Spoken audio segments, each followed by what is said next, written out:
오늘은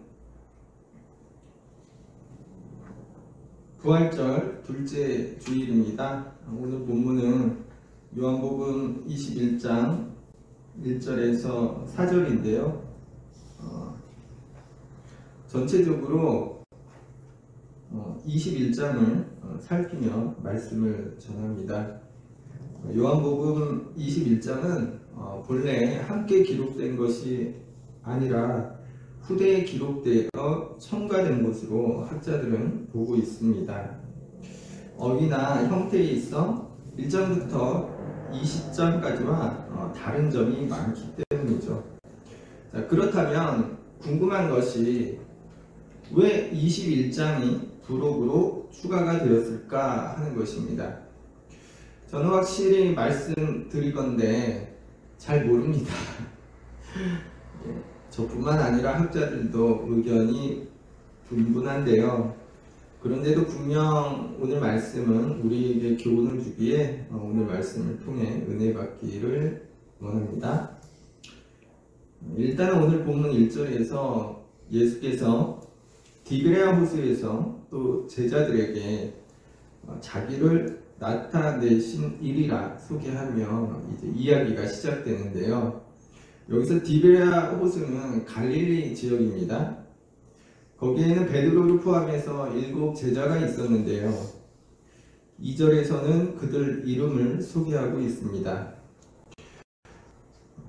3절이 중요한데요. 시몬 베드로가 나는 물고기 잡으러 간다고 하니 다른 제자들이 그들도 함께 가겠다고 합니다. 그러나 그날 밤에 아무것도 잡지 못하였죠. 여기서 궁금한 게 뭐냐면요. 이들은 예루살렘에 있어야 했거든요. 마태와 마가, 누가복음은 그 끝에 한결같이 제자들에게 할 일을 분부하시는 장면으로 끝이 납니다. 그리고 누가복음에서는 위로부터 능력으로 입혀질 때까지 예루살렘에 머물라고 말씀하시면서 끝을 맺습니다. 마가 다락방에서 교회가 탄생하는 것을 이제 암시하는 건데요. 그러니까 그들은 갈릴리가 아니라 예루살렘에 있어야 했습니다. 그런데 왜 이들이 갈릴리에 있느냐 하는 건데요. 그것도 사도로서의 어떤 직무가 아니라 베드로의 말처럼 고기 잡는 일. 그러니까 베드로가 원래 본업이 어부였잖아요. 그들의 일상으로 돌아가 있는 것이 왜일까 궁금해집니다. 요한복음만 보더라도 21장은 요한복음의 마지막 장입니다. 본래는 20장에서 끝나는 거예요. 그런데 후대에 갑자기 21장이라는 부록이 첨가가 됩니다. 그 내용이 갑자기 베드로와 다른 제자들이 그들의 일상으로 돌아가 있는 겁니다. 20장에 보면 예수께서 부활하신 것과 막달라 마리아와 또 제자들에게 나타나신 이야기가 나옵니다. 그리고 제자들에게는 2번이나 자기를 보이셨거든요. 특히 예수님의 부활을 의심하는 도마에게는 예수님 손의 못자국과 옆구리 창에 찔린 그 자국을 보여주십니다. 그리고 20장 마지막에서는 이 책, 곧 요한복음의 기록 목적에 대해 쓰고 있어요. 말씀을 보겠습니다.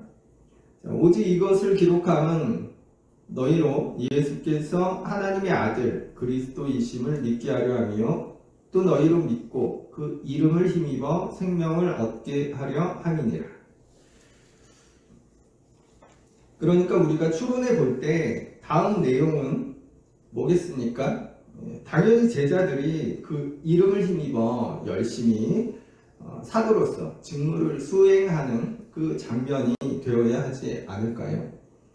물론 누가복음이나 요한복음에는 나와 있지 않지만 마태나 마가복음을 보면 부활하신 예수께서 갈릴리로 가시니 제자들을 갈릴리로 가라 하시는 장면이 나옵니다.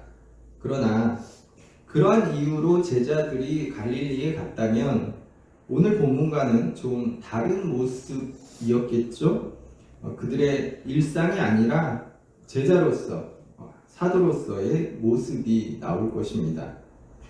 또한 이들이 그들 앞에 계신 예수님을 알아보지 못했던 것도 그렇습니다.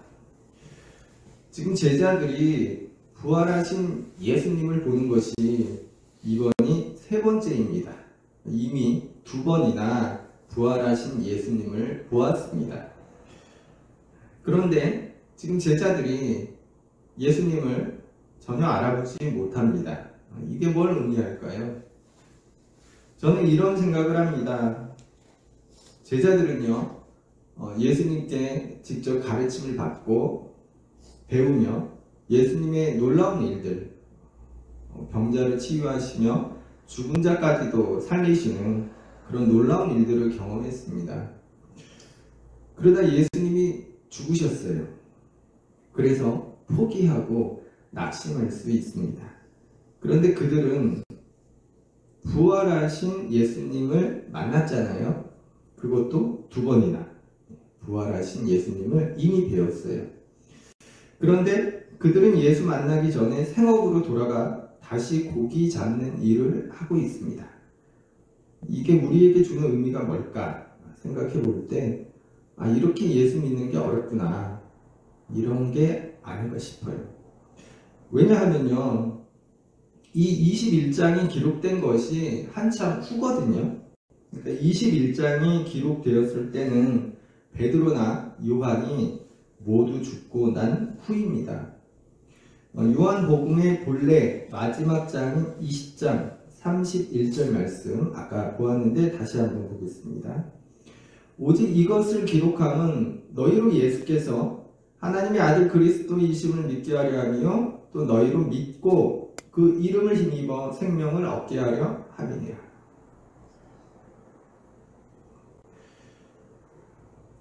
이 말씀처럼 성도가 잘 믿고 그 이름을 힘입어 생명을 얻어야 하는데 그렇지 못한 겁니다.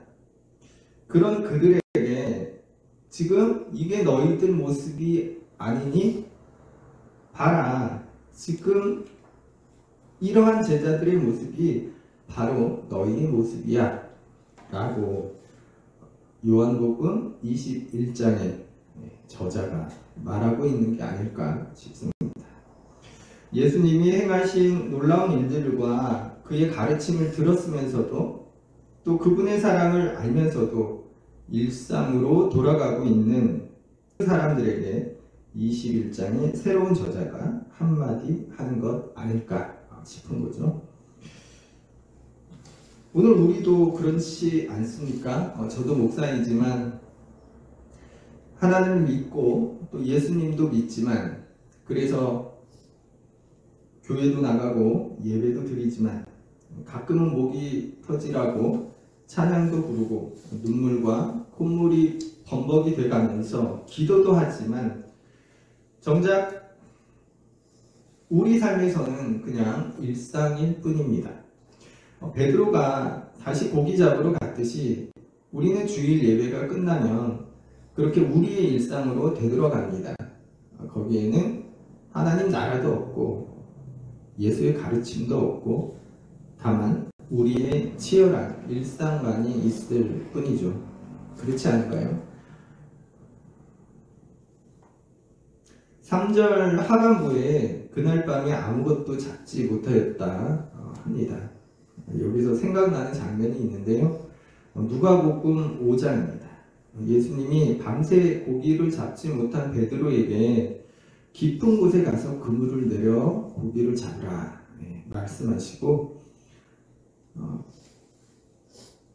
그물이 찢어지게 고기를 잡은 장면이 나오죠. 그런데 이게 요한복음 21장에서 반복이 됩니다. 예수님이 그들에게 많이 잡았냐 물어보시는데 없다고 하니까 예수님이 그물을 배 오른편에 던지라고 말씀하십니다. 그리고 잡은 물고기가 많아 그물을 들 수 없을 지경이 되죠.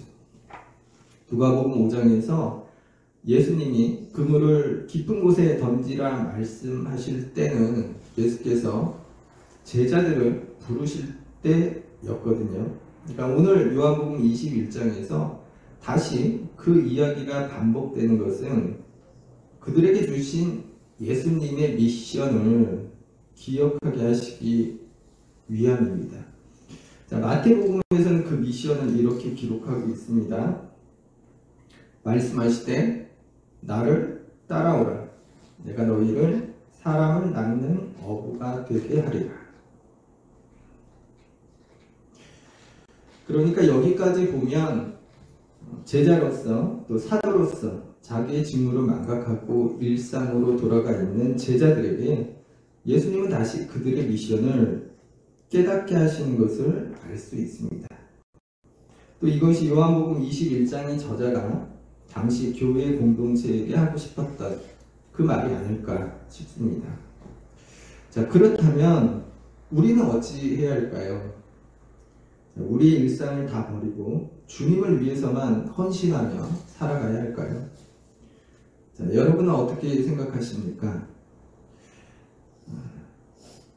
그런데 우리가 그렇게 살 수 없습니다. 우리는 그렇게 살 수 없어요. 왜냐하면 우리의 일상이 중요하기 때문입니다.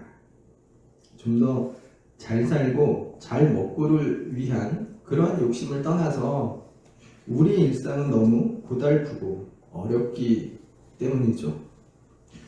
자, 21장 15절에서 17절 말씀을 보겠습니다.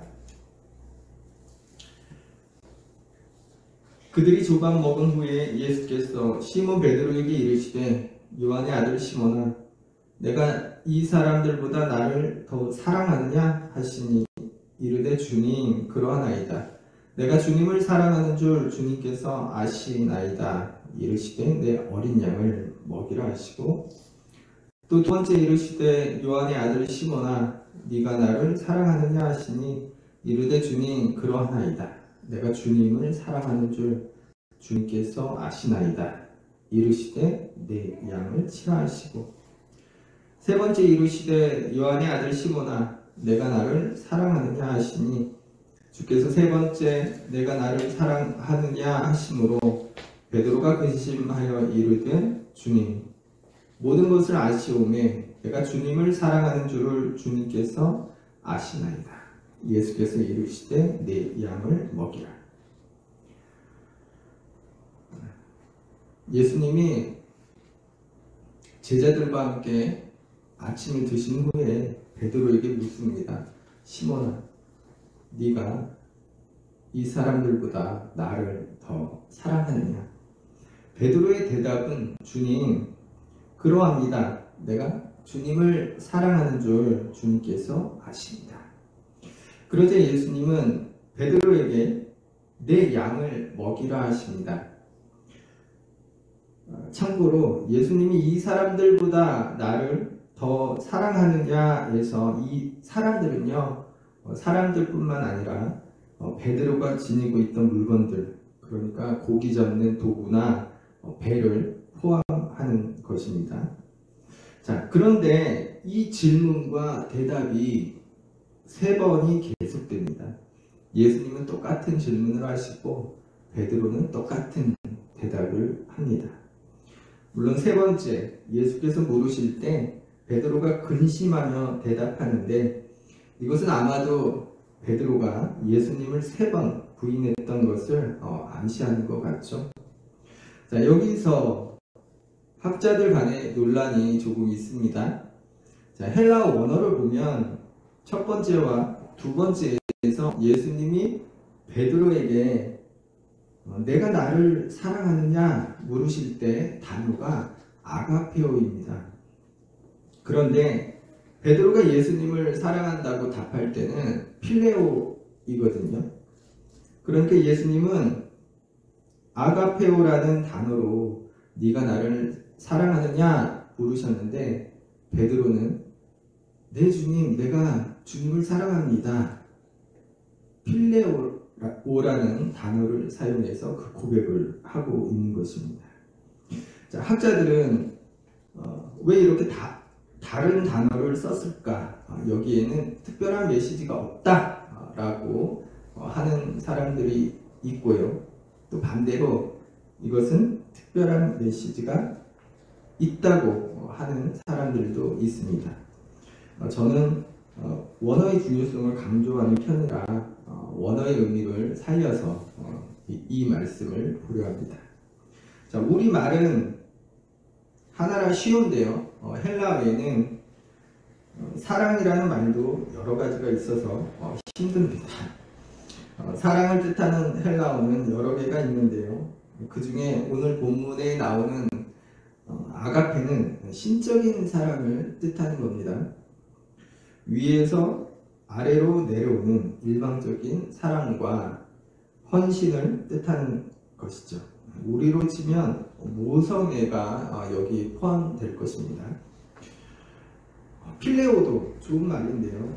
이는 친구와 같이 사랑과 사랑 사이의 사랑에 대한 것입니다. 예수님이 처음에 물으실 때는 아가페오라는 단어를 쓰십니다. 네가 나를 사랑하느냐? 아가페오의 사랑으로 이렇게 물으신 건데요. 이에 베드로는 저는 필레오의 사랑으로 주님을 사랑합니다. 이렇게 고백하죠. 예수님은 한 번 더 똑같이 물으십니다. 네가 나를 아가페의 사랑으로 사랑하느냐? 베드로는 두 번째에도 필레오로 대답합니다. 저는 필레오의 사랑으로 주님을 사랑합니다. 그리고 세 번째 예수님이 물으실 때는요. 오늘 설교의 제목인데요. 메 필레오? 네가 나를 필레오의 사랑으로 사랑하느냐? 베드로는 근심하며 대답하는데 내가 주를 사랑하는 줄을 주께서 아시나이다. 역시 필레오로 대답하죠. 아마도 베드로는 예수께서 네가 나를 사랑하느냐 물으실 때 그것도 아가페라는 단어를 사용해서 아가페오 이렇게 물으실 때 당황했을 겁니다. 왜냐하면 예수님의 세 번의 질문이 베드로의 세 번의 부인을 암시하기 때문이죠. 예수님의 질문을 받은 베드로는 차마 대답하기도 어려운 지경이었을 겁니다. 자기가 한 짓이 있잖아요. 그런데도 예수님을 사랑하는 것은 사실이니까 대답하죠. 네, 주님을 사랑합니다. 그런데 차마 아가페라는 단어를 사용하지 못하는 겁니다. 아마 베드로의 속마음은 아가페였을 겁니다. 그런데 차마 세 번이나 부인했던 베드로가 아가페오라는 말을 주님께 쓸 수 없었던 거죠.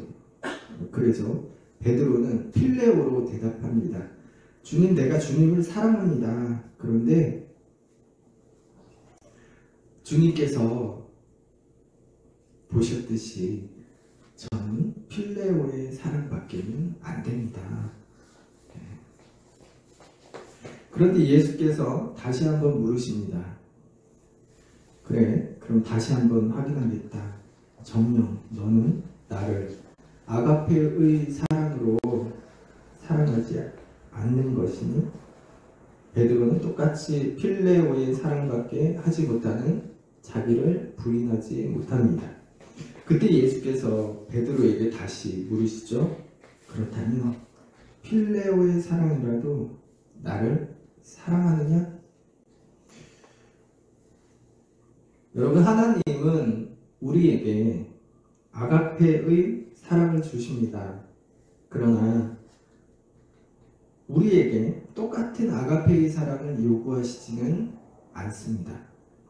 우리가 필레오의 사랑만으로도 당신을 사랑하시길 원하십니다. 제가 올해 1월에 둘째를 보았습니다. 이제 저 앞에 있는데 100일이 간 넘었어요. 눈에 넣어도 안 아픕니다.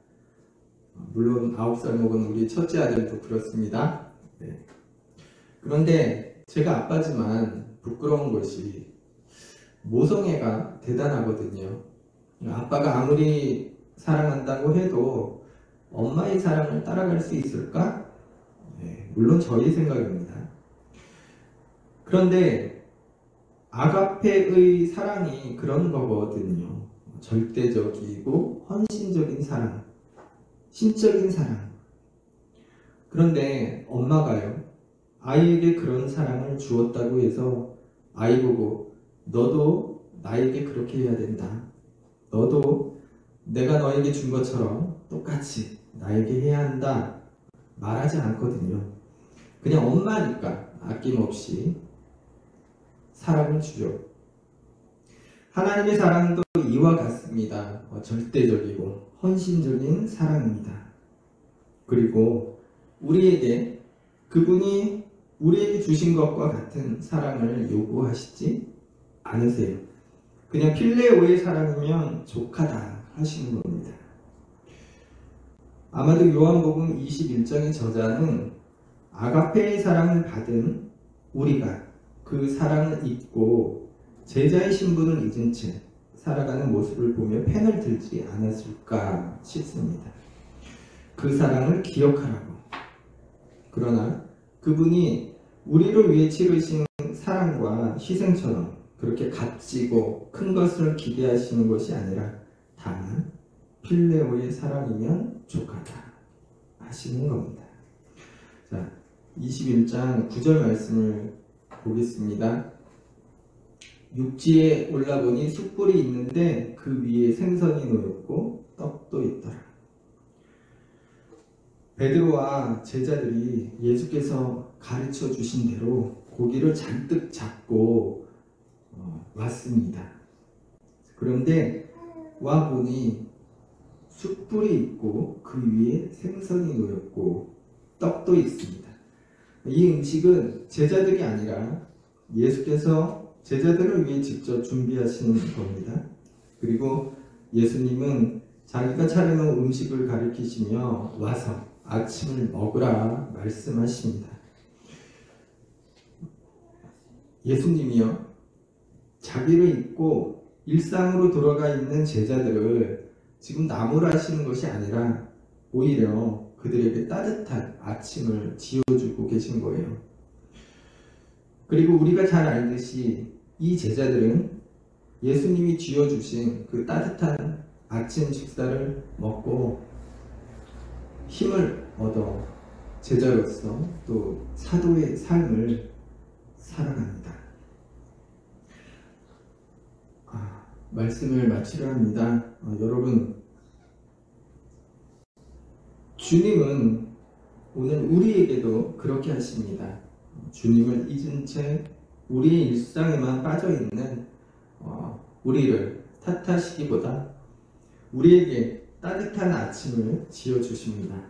그리고 왜 내가 너희에게 아가페의 사랑을 주었는데 너희도 나에게 아가페의 사랑을 주지 않니? 이렇게 하시는 것이 아니라 필레오의 사랑만으로 족하다 말씀하십니다. 우리는 필레오의 사랑이라도 주님께 드리고 있는지 살펴보아야겠습니다. 또한 형식적인 예배가 아니라 주님이 지어주시는 따뜻한 아침을 먹는 시간, 그분과 친밀하게 교제하는 예배를 드리는 우리가 되면 좋겠습니다. 한 주간도 평안하시기 바랍니다.